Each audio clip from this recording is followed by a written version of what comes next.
Good morning everyone! Good morning mga besh! Happy Friday! So, eto na ang aking maleta. Punta tayo ng Germany! Yan. So, ako ho ay ha-holiday or bakasyon. And, ayun, binigyan ako ni Opa ng vacation money. Sana all ganun lahat ang, ang amo. So, papunta na ho ako ng train station kasi sa Den Haag ako mag-uumpisa or sa city. So, see you later mga besh! Ay, mga besh, hindi ako makatakbo kasi may maleta ako.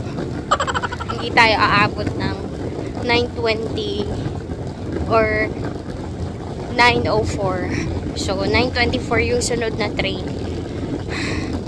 Kasi hindi ako pwedeng tumakbo. Tama yung maleta ko. Okay lang yan. May next train pa naman. Nakakaawa si Opa kasi mag-isa lang siya. Bukas pa pala yung anak niya. That's sad. Kasi inaway na yung kapitbahay namin. Kaya wala nang bibisita sa kanya. Yan tuloy. Kaya kailangan natin maging mabait.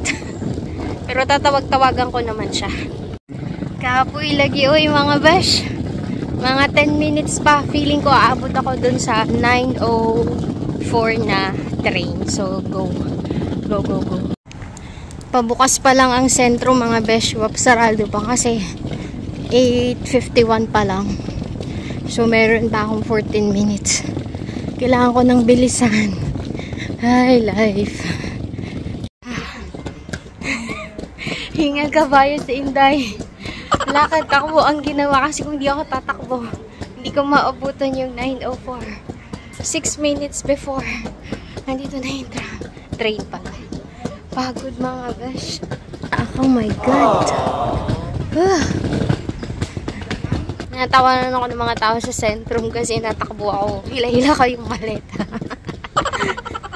Ay, live. Ay, makakaupo pa ako ng ilang minuto. A few moments later.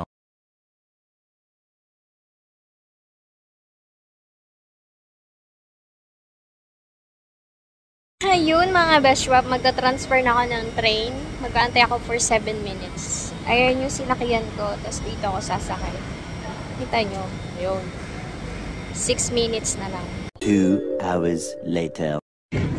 Ay, back to the city si Inday mga besh na. O, diba? Alam nyo na, pag nandito ako busy-busy si Inday, hanapin ko sa ining. Ayun na nga mga beshwap, nakarating na ako ng Den Haag and nagkita na kami ni Ining sa Central. So, naghahanap po ako din ng sapatos para sa aking pamangkin, yung branded pero mura. Pero wala akong makita dahil malalaki ang mga sapatos din at naghanap kami sa iba. Yan, gala-gala muna tayo sa Centrum with Ining. Hanap tayo ng sapatos ni Clarence. Akyat tayo. Oo, mamaya.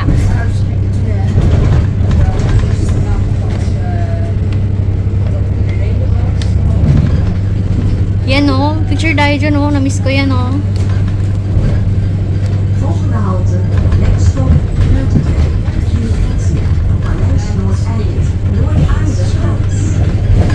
A few moments later. Ayun na nga. Pagod mga besh. Nakapagsara na ako ng isang box. Pero kailangan ko pa bumili ng mga grocery. Nakabili na rin ako ng sapatos ng pamangkin ko. Punta tayo sa grocery at bili tayo ng kape-kape. At saka kung ano pang pwedeng ilagay sa box mga besh. 3 hours later. Hi mga besh! Kapoy lagi oy! At yun na nga, nakatapos na kami ni Ining. Dami ng fans yan. Papunta na kami sa bahay ni Tita Cora at makikikain. Grabe ang haggardness ko. Tapos papahinga ng hanggang alas 8. Kasi alas 9 punta na ako ng Central Station dahil papunta na ako ng Germany. Grabeng pagod mga beshop. Buti na lang may Ining. May nagtsatsaga pa sa akin. The next day. Hello mga beshop. So ito na nga ako. Time check. 3:35 ng umaga. Nasa Germany na po kami. And medyo malayo-layo pa. Ano lang kami. CR break. Ayan ho ang aking mga kasama. Pabalik na kami sa bus. Yung iba nandun pa. Nakagala din sa wakas si Inday kahit masakit ang likod.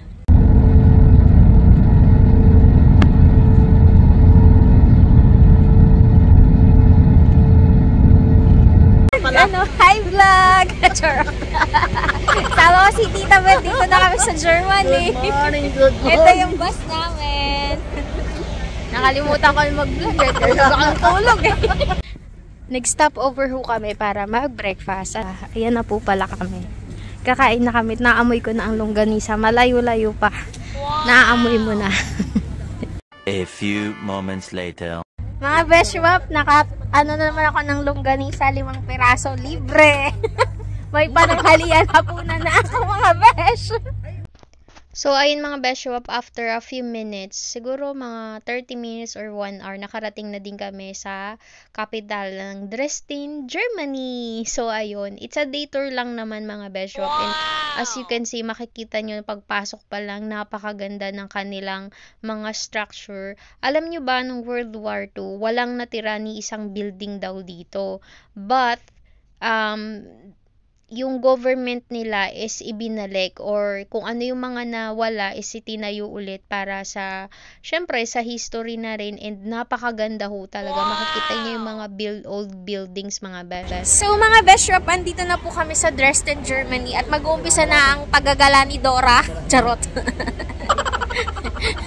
May mga kasama ako, gagala na po kami. Magbo-boat kami later. So, punta kami sa pinakang sentrum niya. Ayan po ang aking mga kasama mga Beshwap at kami gagala dito sa sentrum ng Dresden, Germany! Mag-hi ka ate!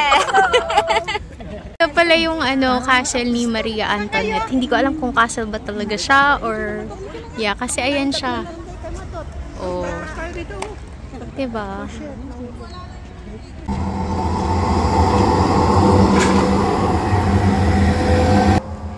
So, ang ganda dito. So, napakaganda ho pala din eh, oh.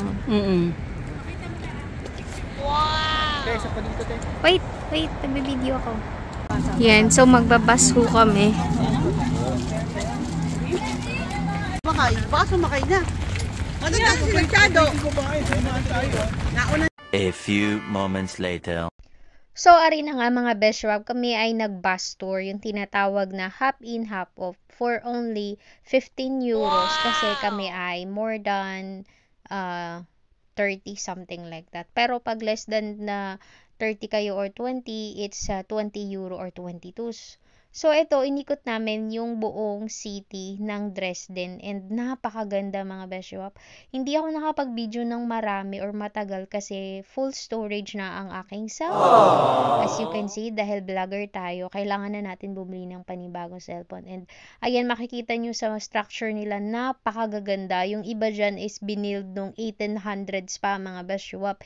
And, ang favorite part ko is yung paakyat na sa bandang bundok kasi dito ho sa Netherlands ay kung napapansin nyo, puro flat area lang, walang bundok. Hindi katulad dito sa Germany, may mga bundok-bundok at na nakakatuwa mga besh kasi kada corner ay may mga history. Sana ganun din sa Pilipinas, no, na preserve natin yung mga historical buildings and hindi binabandalize and preserve talaga. Ayan na yung paakyat kami ng bundok.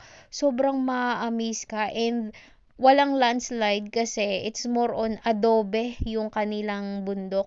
Hindi yung talagang puro lupa. And ayun, preserve nila yung mga puno. Bawal magputol-putol ng puno kaya iwas landslide or something mga besh. Hindi ko na napakita yung mga old houses talaga na napakagaganda. Alin yung mga gothic style na building. Ganon. As in, maa-amaze ka. Nag-enjoy naman ako kahit masakit ang aking likod. And ayun, mga kasama ko yung nakakatuwa. Kada corner ay picture dito, picture doon mga besh. Pero masaya, as in, kulang ang isang araw para ikutin. 3 hours later. Yan, dahil gutom ang mga person, nakalimutan ng mag-vlog mga besh. So, ayun mga Beshwap, I hope nag-enjoy kayo sa aking panandaliang tour sa Dresden, Germany. And don't forget to like, share, and follow mga Beshwap. Maraming salamat ho sa walang sawang suporta at ang susunod natin ay Brussels, Belgium! The next day. Hello mga Beshwap, so Sunday ngayon at sulitin natin day off. Bukas pa ang balik ko kay Opa. Punta tayo dito sa Mall of the Netherlands. Papakita ko sa inyo. May mall din dito, ayun. Oh. Gagala ako mga besh. Hindi, may titingnan lang pati ako. Baka may sale. Char. Pasok tayo mga besh. So, ayun, nag-window shopping muna ako dito sa ano bang store to. Nakalimutan ko na. Zara ata to mga besh shop. Kasi, hinahanap ko talaga actually yung store ng Victoria's Secret at saka Bath and Bodies. Dati magkatabi yun. Aba ngayon parehas wala na at close na. Parang ginagawa yung dati nilang pwesto. Sabay ba naman nagsara? Kaloka. Ang meron lang ditong Victoria's Secret is sa airport. My goodness. So siguro one of this day dadaan ako dun para magtingin-tingin mga besh. Kasi yung pabango ko ay Victoria's Secret o kaya Bath and Body. So ayun. Tingin-tingin lang ako dito sa Mall of Netherlands. And pasensya na dun sa camera ko dahil ang ginagamit ko ay yung maliit. Medyo ang tawag dun, maugoy. Magalaw. Maugoy kasi ang tawag dun sa amin sa Marinduque eh. Medyo magalaw siya mga beshiwap. Kaya ayan. So, tingin-tingin lang si Inday. Pero may nabili din ako para sa sarili ko. Tumingin ako dito sa mga sapatos. Oh my God, ang daming sale as in. Parang, alam niyo yung parang ang baba na niya. Mga 50 or 70. Ganun, mga beshiwaps. The next day. Ayun mga besh. Labis-labis ang aking lipstick. Pauwi na ako ng probinsya ulit. Dadaan na ako ng market, bibili ng lobster at hipon ni Opa. Tapos uwi na ako. Mga tanghali nandun ako. So, tapos na naman ang day off ni Inday at gala. Back to reality na naman tayo. After 2 weeks na naman, punta tayo ng Brussels, Belgium. Alam niyo ba na magsi 6 years na ako dito. Di pa ako nakapunta ng Brussels. Ang lapit-lapit lang, 2 hours lang. Nadadaanan ko siya palagi pag magtutour ako. Pero yung bababa maggala-gala, hindi pa, nakakaloka. So, ayan, punta muna tayo ng market. Bili tayong lobster at hipon ni Opa. Maghanap ng mga damit para kila kuya kasi puro XXL. Walang small. Nandito na pala ako sa palengke. Bibili ako ng lobster at hipon. Ayan, bili tayo. Puro malalaki yung t-shirt nila, polo shirt.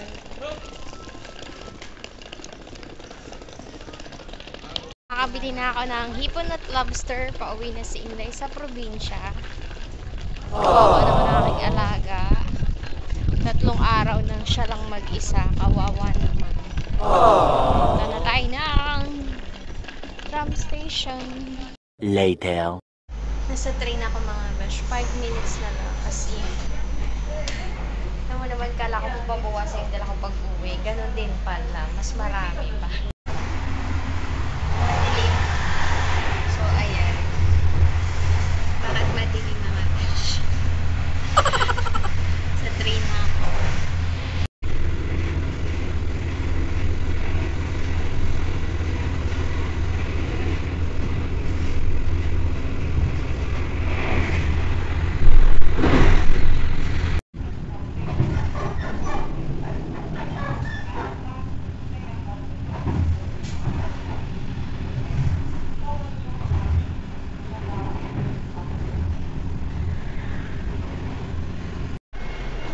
So, 9 minutes pa ang aking train. Dito ako mag-aantay. Bumili ako ng tinapay. Kakain muna ako habang nag-aantay mga besh. Layo naman ang akin ng antayan. Ayan. Doon ako sa dulo. Nasa train na ulit. Pinatay ang ilaw. 5 minutes pa bago umalis. Ay, kapoy lagi mga besh.